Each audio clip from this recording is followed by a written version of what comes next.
বন্ধুরা, আমি আজকে সাদা পিঠা চিতই পিঠা বানাবো। চিতই পিঠার জন্য আমি দেখো কিভাবে চিতই পিঠাটা করছি। এখন খুব সুন্দর ফুলবে, আমি সেইভাবে করে করছি। দেখো, আগে থেকে চাল ভিজিয়ে রেখেছিলাম, তারপরে চালটাকে মিক্সি জারে আমি চালটাকে গুঁড়ো করে, এখন চালটা দেখো চালের গুঁড়োটা একটু ভিজা ভিজাই আছে।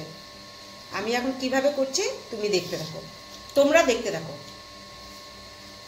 দেখো 1 চামচ লবণ নিয়েছি,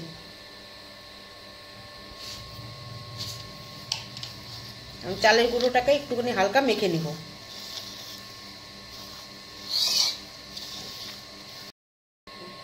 একটু নারকেল কুড়া দিলাম,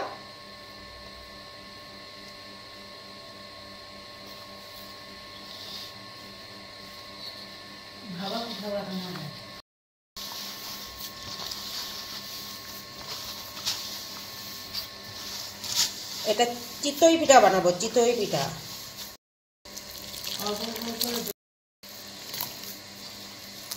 অল্প অল্প করে জল দিব আর এইভাবে করে মাখবো।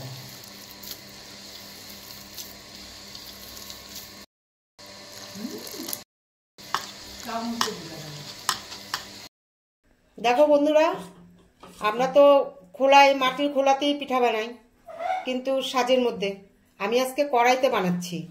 অনেক সময় দেখবা মাটির খোলায় পিঠা উঠে না, কিন্তু এই কড়াইতেও অনেক সময় উঠে। এই যে কড়াইতে বানাচ্ছি, তোমরা দেখতে থাকো। এটা কিন্তু লোহার কড়াই।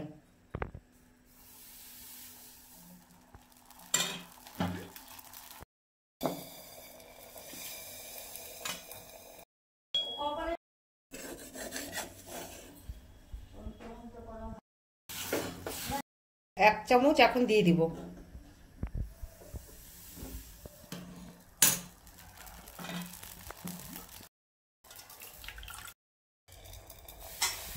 এই দেখো একটুখানি জলের ছিটা দেবো চারপাশে।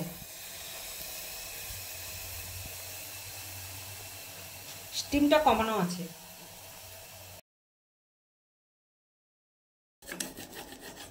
দেখো বন্ধুরা কি ফুলেছে, দেখো।